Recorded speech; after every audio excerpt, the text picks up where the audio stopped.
What's up guys, welcome back to my channel and to another episode of our Money Goal Marathon. This is the video where every single month I share with you guys how we're doing on our annual financial goals. I call this a marathon because it's a long-term plan to try to accomplish something really hard. It's not something we can do quickly or overnight, so we are taking our time, but we are being consistent over time and working towards financial goals to seeing how much we can accomplish this year. By the way, if you're new here, hey, I'm Lauren and my husband and I are working on paying off six-figure student loan debt along with a bunch of other financial goals. So I share with you guys all of our real numbers here on my channel every single month. So let's jump into the spreadsheet and see how we're doing. As always, if you like the spreadsheet, you can get it in my Etsy shop, which is linked in the video description. It comes with a detailed video tutorial on how to set it up along with me every single month, showing you how my family uses it. All right, so this is our annual financial goal tracking spreadsheet for 2021. So the sections it has are income, which is gross income, retirement / savings / investing, debt, and then expenses, which is also where our taxes go. And so every single month I put in our numbers to see how we're doing. I am going to scroll all the way over to October just so it's a little bit easier to read.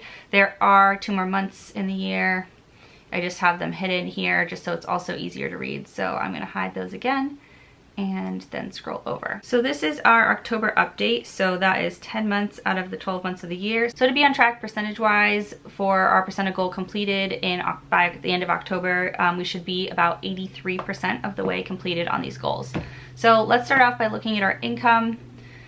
I do have part of it hidden because I break it out by all the different types of income that we get, but I don't show you that between like me and my husband, so I just give you the totals. So this month we brought in $15,854. Year to date we've made $186,421. So we are 83% of the way to our goal, but we are gonna fall short. Like there's just no way we're gonna make another, I think that's like 38,000 or so before the end of the year.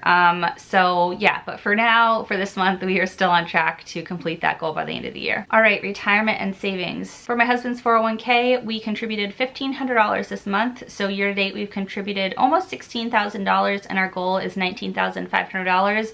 81% of the way to our goal, which says that we're a little bit behind, but December is a 3 paycheck month for him, and so we will catch up in December and we should hit that goal of $19,500. The next 2 goals, my Roth IRA and our HSA, are at 100%. We're not making any more contributions to those goals. My daughter's 529 account, we put $50 this month, and so year to date we put $1,800 to her 529 account. This has a goal of $2,500, and I think we're gonna be short of this goal. That's 72% of the way to the goal. So we're already like 10% behind, and we don't have big plans on putting a lot of money into that account the rest of the year. She should get a little bit of money for Christmas from like family and stuff, but other than that, I don't think we'll be contributing that much to our account by the end of the year, but that's okay. Of all the goals on the spreadsheet, that's the one that's like, it's not unimportant, but it's like the least important because it's the least urgent because she's 2 years old right now. So as much as I hate to see us fall behind on any goals, if we had to like fall behind on one, that would be the one that would be like the least risky to fall behind on, I think. So that's okay. Next, my brokerage account, we contributed $230 this month, and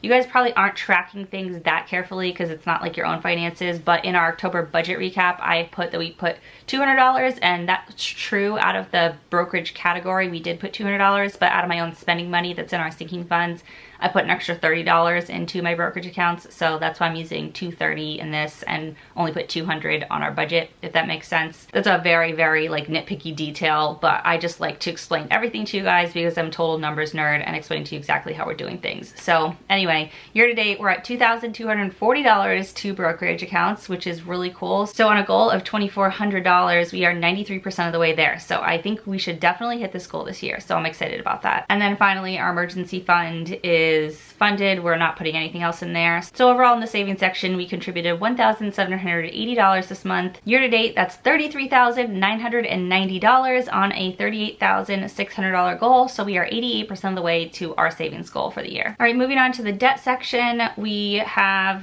well, this first debt has been paid off, so we're not putting anything towards that. My husband's graduate school student loan, we paid the minimum payment of $893. So we've paid just over $8,500 to his student loan this year. And we have a goal of $10,373, so we are 83% of the way to that goal.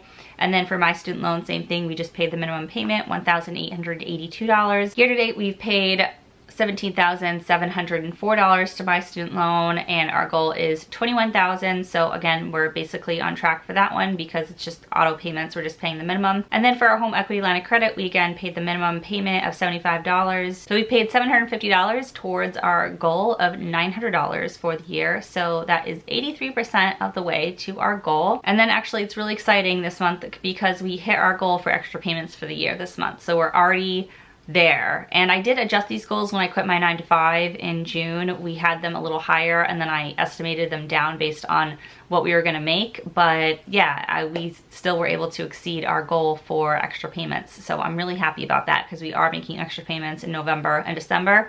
They're not gonna be as big as they were this month in October, but they will be something. So yeah, we'll well exceed this goal. So this month we made extra payments of $987. All that extra went towards the home equity line of credit, not only because that is the debt with the highest interest rate, but it's also the debt with the lowest balance. So whether you're doing debt snowball or debt avalanche, it qualifies as the debt we should be paying off next for both of those. So we are putting everything extra we have towards that debt. So year to date, we're at $16,587 in extra payments, and our goal was just to get just over $16,000. So we are 103% of our way to that goal. All right, and then overall for debt this month, we paid $3,837. Year to date, we paid $46,214, which just seems like such a huge number, especially because again, I quit my job halfway through the year and that was not planned at all. I mean, it was planned for, but I didn't plan to do it that soon until like a few months before. Then we did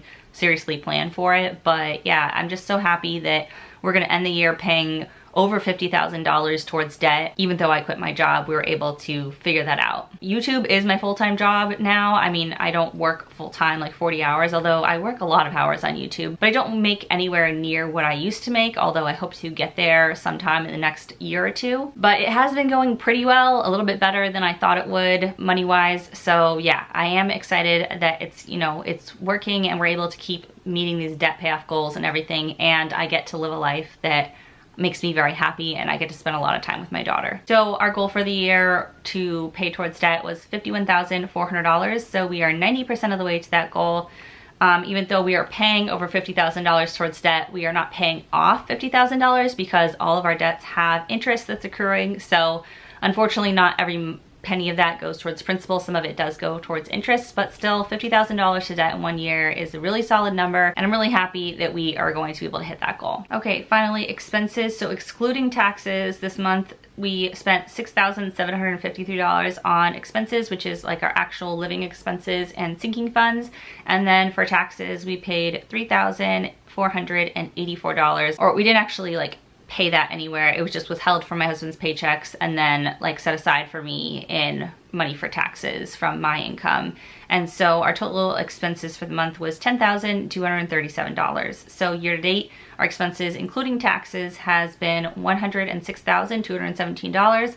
And our goal is to keep this under $135,000 for the year. So it might be a little bit close, but I think we're gonna hit it to keep our expenses under $135,000 for the year, including taxes. Right now, we are 79% of the way there. We do not wanna go over 100%. If we could keep it under 100% for this goal, that'd be great, because that means we're under budget for how much we spent on expenses. And then finally, percent to savings and debt. This is actually like my favorite part of the spreadsheet, because we set a goal of what percent of our money we want to go towards financial goals, meaning retirement, savings, investing, debt payments, all that. And so we chose 40% for this year. So for this month, we were only able to put 35% towards our savings and debt and other financial goals. And then for expenses, we spent 65%. But if you average it out year to date, we are actually ahead of that 40%. So year to date, we've put 43% of our money, gross income, towards financial goals, and then 57% of our money towards expenses. So we are still on track, in fact, ahead of hitting those percentages. So it's feeling really good as we head into the end of the year, having made consistent progress throughout the year. I've shared these updates with you guys, I think, every single month this year. And a lot of you have been here with me all year long, watching these updates and seeing us just push consistently month after month after month to hit these goals. We set some really big goals, but we just kept pushing little by little on all of them throughout the year. And so most of them we're going to be able to hit. I think we're going to hit all of them except for maybe the 529 goal and the income goal.